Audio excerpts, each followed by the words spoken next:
আবির সহসা চোখ খুলল আর চোখে তানবীরের দিকে তাকালো, কিন্তু কোনো রিয়াকশন দেখলো না।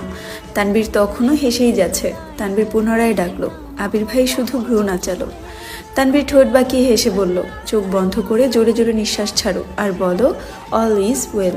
দেখবা একটু শান্তি লাগছে। আবির ভ্রু গুটিয়ে তাকালো। তানবীরের হাসি দেখে আবিরও খানিক হাসলো। তারপর তপ্ত স্বরে বলল, মজা নিচ্ছিস? তানবীর সশব্দে হেসে উত্তর দিল, একদমই না।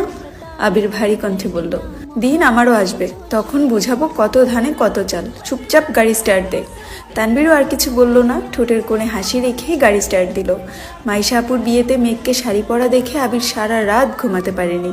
সাকিব তানবীরকে সবই বলেছে তখনকার অবস্থা। তানবীর স্বচক্ষে দেখতে না পারলেও এখনের অবস্থা ঠিকই দেখতে পারছে। গাড়িতে এসি চলছে, তারপরও আবির ঘামছে, স্থির থাকতে পারছে না।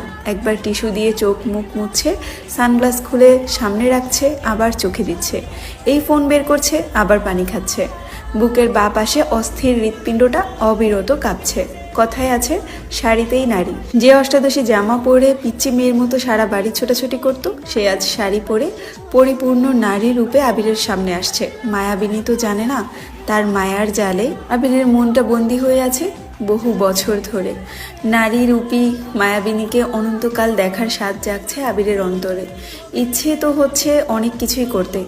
মায়াবিনীর দু গাল স্পর্শ করে চোখে চোখ রেখে মায়াবিনীর সমুদ্রের ন্যায় গভীর দু চোখে চিরকালের জন্য ডুবে যেতে, কপালে আলতোভাবে নিজের ঠোঁট ছোঁয়াতে, হৃদয়ে জমানো নিবরোধী ভালোবাসার এক খণ্ড মায়াবিনীর উদ্বেলিত মনটাকে শান্ত করতে, মায়াবিনীর চোখে চোখ রেখে 7 সমুদ্র পাড়ি দিতে, নীল আকাশ, অগণিত পাখি আর সমুদ্রের সুবিশাল জলরাশিকে সাক্ষী রেখে বলতে, আমৃত্যু ভালোবাসি তোকে।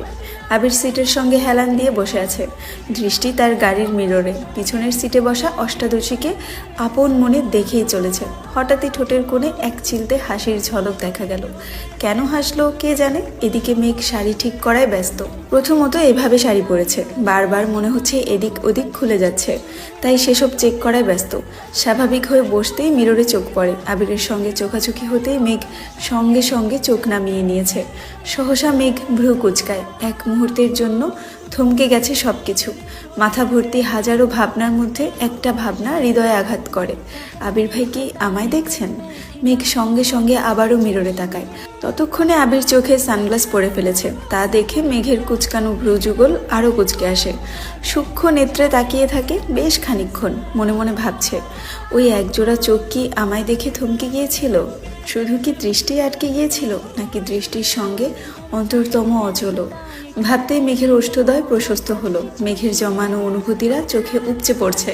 আবির ভাই তাকে দেখে মুগ্ধ হয়েছে ভেবে মেঘের মন প্রজাপতির মতো উড়ে বেড়াচ্ছে। মেঘ নিজেকে আওড়ালো। ওনার কোমল প্রাণ চাহনি কি কিছু বলতে চাইছিল? তবে কি আবির ভাইয়ের মনেও আমার জন্য অনুভূতি জন্মেছে? বাকিটা পথ মেঘ আবিরের চিন্তাতেই মগ্ন থেকেছে। শ্যামবর্ণের এক পুরুষের প্রেমে মেঘ মাতোয়ারা হয়ে গেছে। আবিরের যত্ন, রাগ, তীব্র অধিকার বোধ, স্নিগ্ধতা মিশ্রিত চাহনি অষ্টাদশীর মন পাড়ায় বারংবার বিপর্যয় ঘটায়।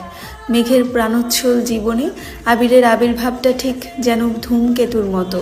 কয়েক মাসেই অষ্টাদশীর কোমল মন আবির ভাইকে নিয়ে স্বপ্ন দেখতে শুরু করেছে।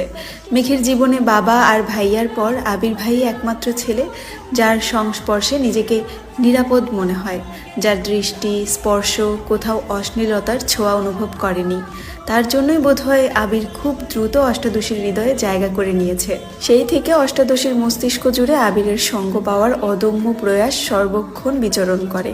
আচমকা গাড়ি থামানোতে মেঘের সুদীর্ঘ ভাবনায় অবসান ঘটে। চিড়িয়াখানা দেখেই আদি সবার আগে গাড়ি থেকে নেমে পড়ে। ইকবাল খান আগেও কয়েকবার মেঘকে নিয়ে চিড়িয়াখানায় এসেছিল, তাই আদির এই জায়গা খুব পরিচিত। চিড়িয়াখানায় ঘুরতে ঘুরতে আদির ক্ষুধা লেগে গেছে। আদির সঙ্গে সঙ্গে মিমও জানালো তারও ক্ষুধা লাগছে, কিন্তু মেঘের সেসবে মনোযোগ নেই। তার মন মস্তিষ্ক জুড়ে শুধুই আবির ভাই ঘুরপাক খাচ্ছে। এর মধ্যে বেশ কয়েকবার চোখাচোখি হয়েছে দুজনের। মেঘের আগে আবির ভাই চোখ নামিয়ে নেয়। চিড়িয়াখানা থেকে বের হতেই তানবীর ঠান্ডা কণ্ঠে বলে, ভাইয়া তুমি বনুকে নিয়ে বোটানিক্যাল গার্ডেনে যাও, আমি সবার জন্য খাবার নিয়ে আসছি। মিম আর আদিও তানবীরের কাছেই রয়ে গেছে। আবির দুটো টিকিট কেটে মেঘকে নিয়ে ভেতরে ঢুকলো। এই যেন গাছের সাম্রাজ্যে ঢুকে পড়েছে, চারপাশে শুধু সবুজ আর সবুজ। প্রায় 84 হেক্টর জায়গা জুড়ে অবস্থিত এই উদ্ভিদের সাম্রাজ্য। মেঘ আবিরের পিছু পিছু হাঁটছে আর চারপাশের পরিবেশ দেখছে। হঠাৎ কি মনে করে মেঘ হাঁটার গতি বাড়িয়ে আবিরের পাশাপাশি এগিয়ে গেল। আবিরের সাথে তাল মেলানোর চেষ্টা করছে। আবির যেখানে পা ফেলছে সমান দূরত্বে মেঘও পা রাখার চেষ্টা করছে। আবিরের হাঁটার গতি বেশি হয় মেঘ শাড়ি পরে ঠিক কুলোতে পারছিল না। আবির আর চোখে চেয়ে মেঘের পাগলামি দেখে মুচকি হাসলো। পকেট থেকে ফোন বের করতে করতে হাঁটার গতি কমিয়ে আনলো। দুই জোড়া পা এখন সমান তালে এগিয়ে যাচ্ছে। বাসন্তী রঙের পাঞ্জাবিতে আবির, তার সঙ্গে বাসন্তী রঙের শাড়িতে মেঘকে বেশ মানিয়েছে। লম্বাটে আবিরের পাশে মেঘকে আজ খুব একটা পিচ্ছি লাগছে না।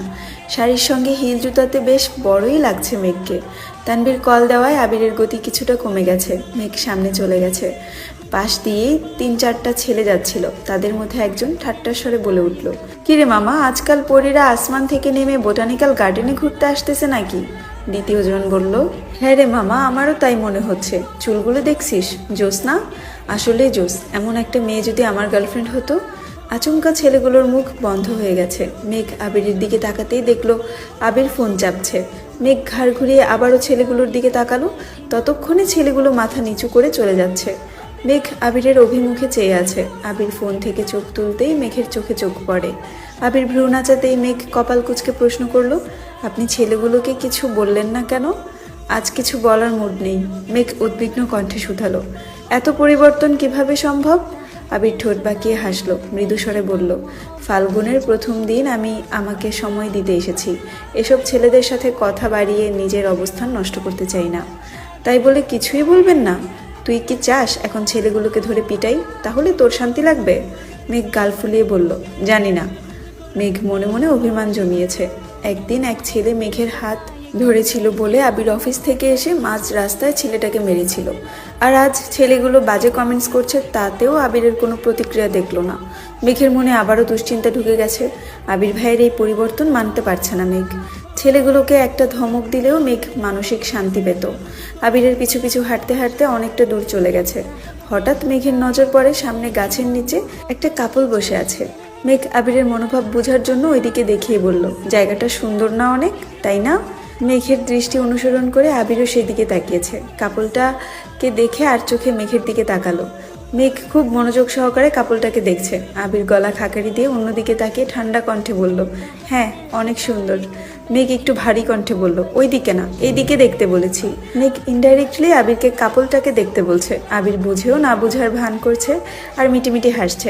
আবির এবার কাপলটার দিকে তাকালো। খানিক বাদে প্রশ্ন করলো, তুই তো বোটানির স্টুডেন্ট, ওরা যে গাছটার নিচে বসে আছে ওই গাছটার বৈজ্ঞানিক নাম কি বলতো? মেঘ আহাম্মকের মতো তাকিয়ে আছে। এ কেমন মানুষ, বুঝাচ্ছি কি আর বেটায় বুঝতেছি কি? মনে প্রেম ভালোবাসা নাই ঠিক আছে, তাই বলে ঘুরতে এসেও পড়াশোনা, এটা কেমন কথা?